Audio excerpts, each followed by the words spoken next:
Welcome, everyone, to our flipped faculty meeting. I'm using a program called Screencastify. If you have not used it before, I highly suggest you explore it. It is a great way to share content with others when you cannot meet face-to-face. So instead of us having a faculty meeting, in person, we're going to have a flipped faculty meeting. So I'm just going to go over the slides and then I'm going to ask you to complete the feedback form at the end that will let me know that you watched the video and you viewed the slides. All right. So I think I'm going to share, actually I'm going to go into present mode so it's a little bit bigger. All right, this week we had NAEP testing on Monday, which went really, really well, which is all thanks to Miranda Pryor. So good job, Miranda. Thank you for taking care of that. It went off without a hitch. Our PTO cookie dough fundraiser starts this week. Now, remember, this is in place of us doing the dances. So we really want to promote this. We want it to be a big fundraiser for PTO that will carry us into the next year. So we really want to boost up that fund. The top 10 sellers will get to go on a field trip and a limo ride with the administrators to CC's Pizza. So we are all very excited about that. And we want to promote that. We will do some things on the morning show to get kids excited about it. But one of the things you can talk about with your students is this is not the cookie dough that's in a tub. It is individually, not wrapped, but individual pieces of cookie dough in a box. So I think there's 48 in a box. And they can get a few pieces out at a time, which is a nice little perk. So it's very good cookie dough. It's yummy. It's easy. You do not have to cook the whole box at one time. It's a great thing. And they also, I think it's every 7 boxes, they get a free box. So there's some good benefits to it. And it also will benefit our PTO fund, which is needed. If you have not been by the Rome Library, you need to go by and see the artwork. Ms. Kay is displayed there. She's also displayed some artwork at Floyd Medical. So it's just really neat to see the awesome things that our students are doing in the art room.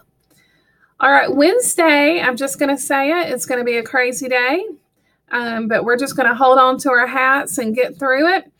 We're going to have PLCs. But we're also going to be on a special schedule for PBIS reward. We have Kona Ice, and Aaron Marvel is visiting. He is finishing up his observations and wanted to come on a PLC day. So he is definitely in for a treat. It's going to be a fun day.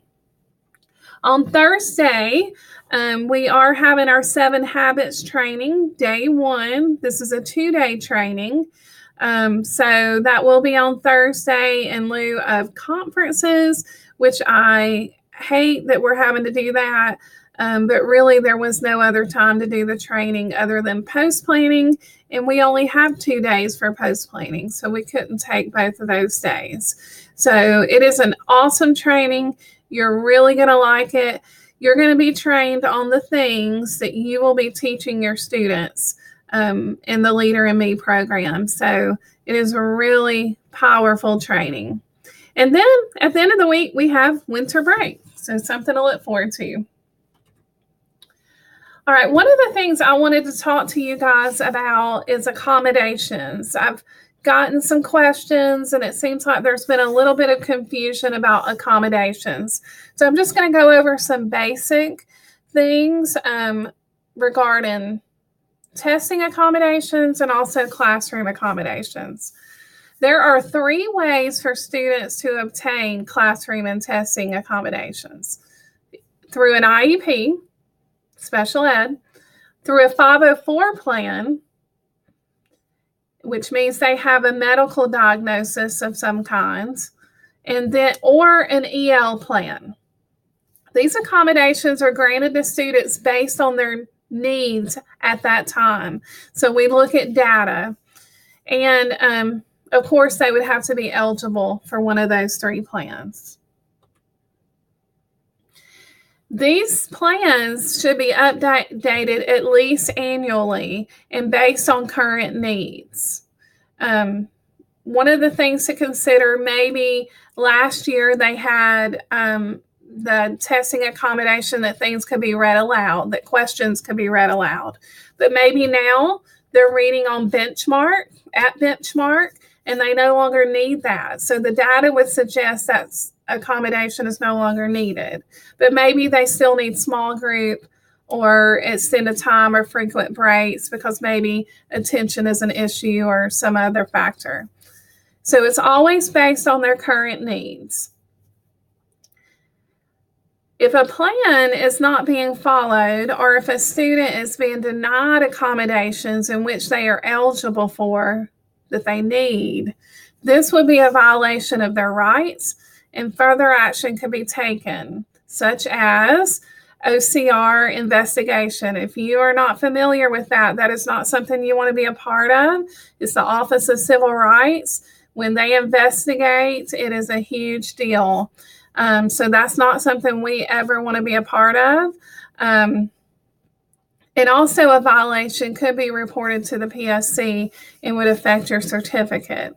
So accommodations are serious business. So we need to make sure that we're giving students the correct accommodations that meet their needs. And we need to make sure that we're following those. And if we're not, or we feel like a child doesn't need an accommodation and that's why we're not following it, then we need to revisit the plan and we need to update it and make sure it matches what we're doing in the classroom. So if you have any questions about accommodations, please ask the caseload manager if it's a special ed student, or you can always ask an administrator. All right, let's talk about MAP. Now, I'm really excited because, and sometimes we focus just on our weaknesses, but sometimes we need to focus on our strengths. We did meet our growth goal as a school in ELA in grades 3 through 5. So that's awesome. And in math, grade 3, we met our growth goal.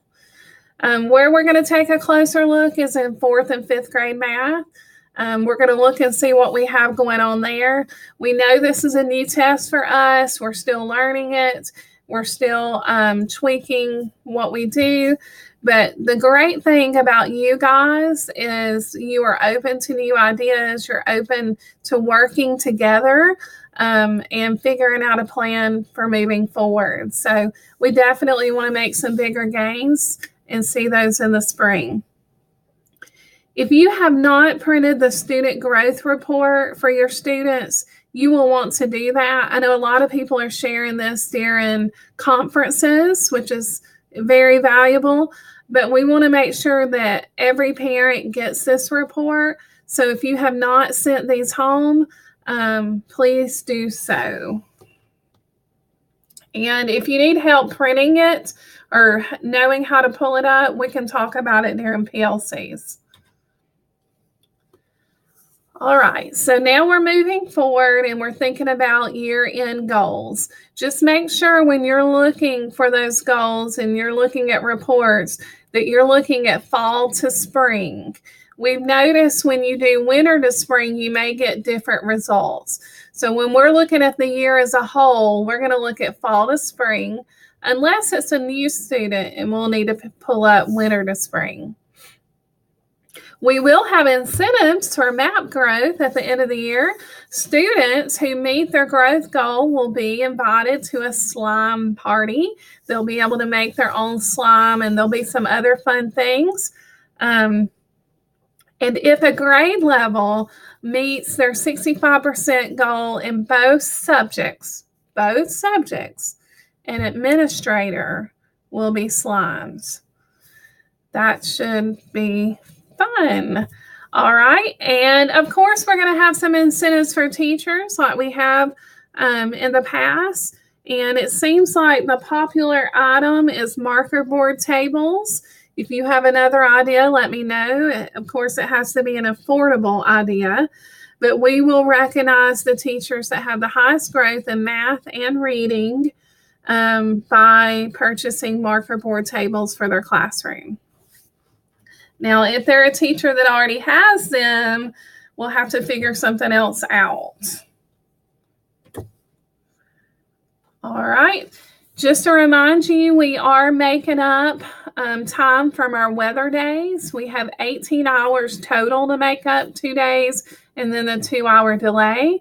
If you're certified, you will document that and turn it in to Stephanie. I sent out a spreadsheet a while back that you can document that on, but really you can document it on any type of spreadsheet. Just remember it has to be outside of school hours. So in the afternoons, it would be after 3:30, and in the morning, you would want to do it before 7:30. All right. But weekends, all that good stuff counts. And you don't have to be in the building. If you're certified, you can document work at home, schoolwork at home. If you are a classified employee, you do have to be in the building and you have to clock into Veritime.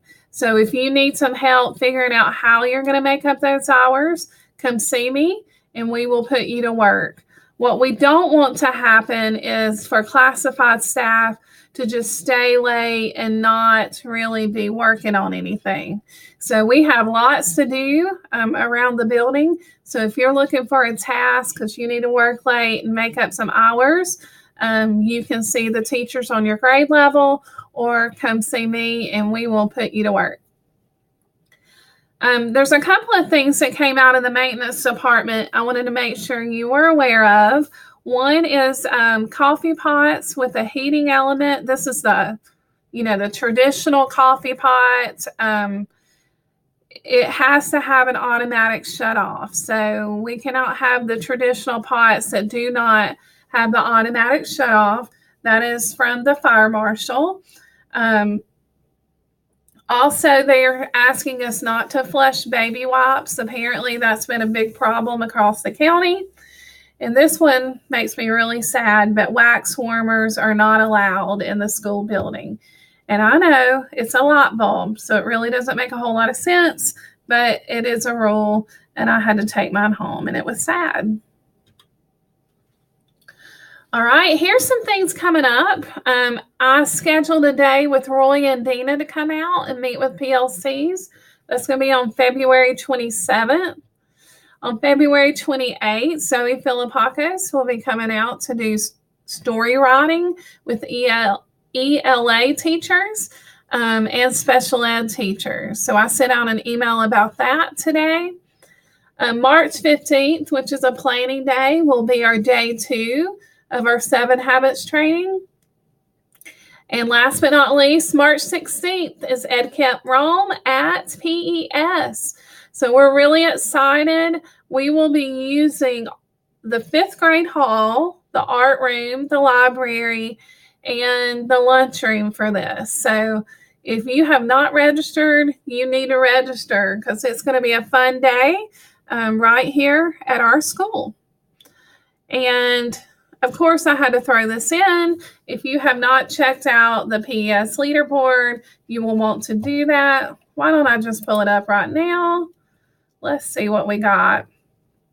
Oh, Miss Seabolt, she's trying to pass me, but guess what? I'm doing a level up task right now, right this minute. That's going to get me 3 points. So, sorry.